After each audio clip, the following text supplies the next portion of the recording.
Today I'm going to do a book haul. I got the majority of these books from secondhand shops and table sales, apart from one book that was sent to me free from the publishers for a review.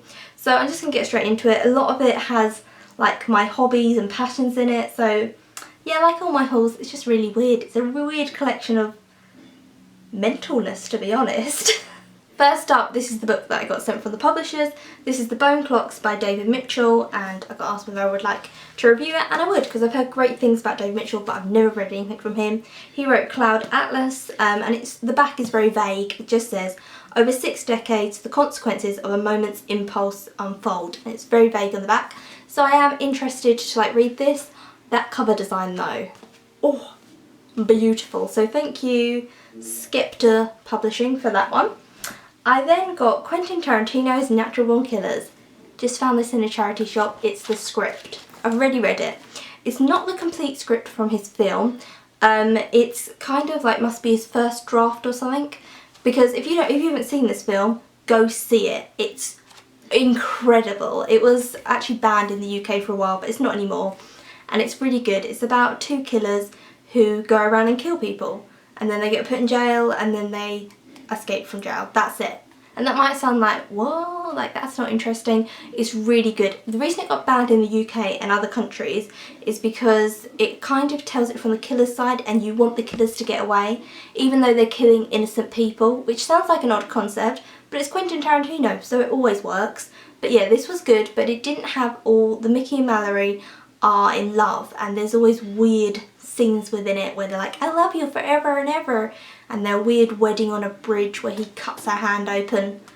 That wasn't in there. None of those love scenes were in there, so he must have added them later on, but it's still like a good guide to go over. This is from, it just says FF, that's Faber and Faber, so yeah, it was actually cool to read it, and his stage directions, they're just, I can't read them, they're inappropriate, but they're just really good. So I liked that. I then got George Orwell's 1984, which I'm sure people know. It's kind of about Big Brother and surveillance and all that kind of stuff. People say it's really creepy to read now because obviously we are kind of living in that age. So I'm excited to read this. I've read George Orwell's Animal Farm and I really liked it, so I'm excited to get into this.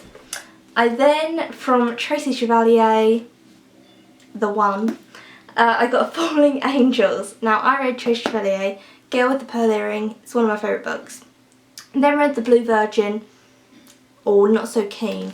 It was kind of set between today and then olden days, and her olden day writing of women is incredible. It shows the struggle, it shows misogyny, it shows violence, it's amazing.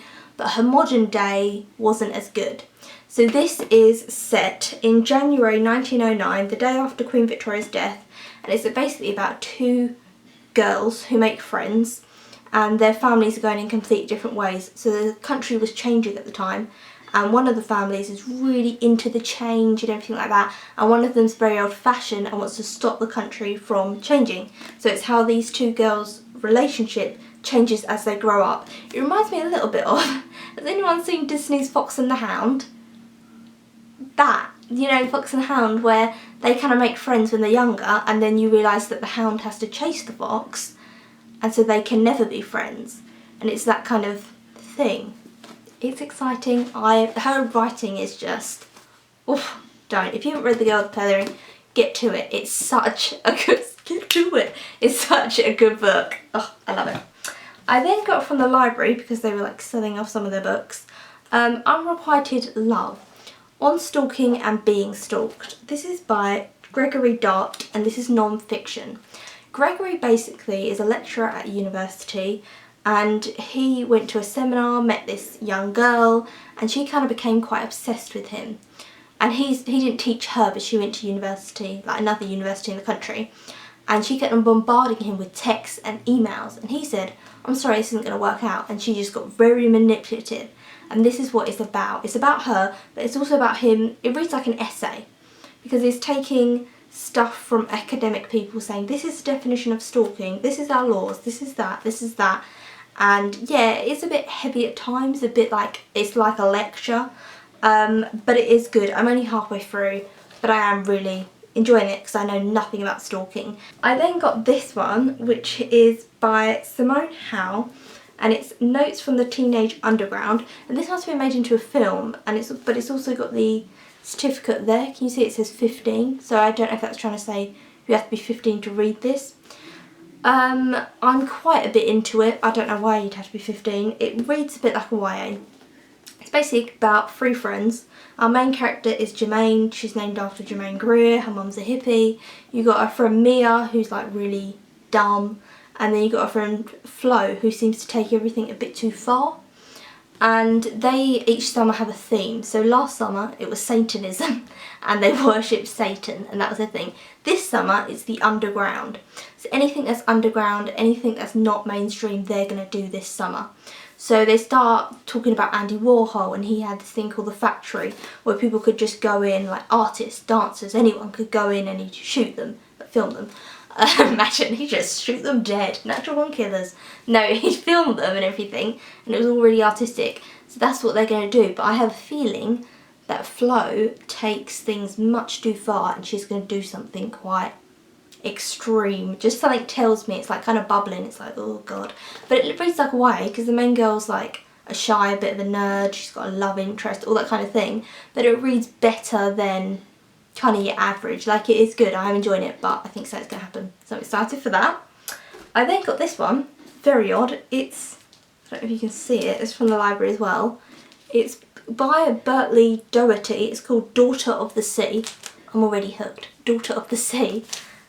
I'll just read you this. This is, I literally picked it up from the library. It's got like withdrawn, they stamped across it. Just this word. After the death of the seal. What? That like gets me reading. I'm like, after the death of the seal? What's the seal?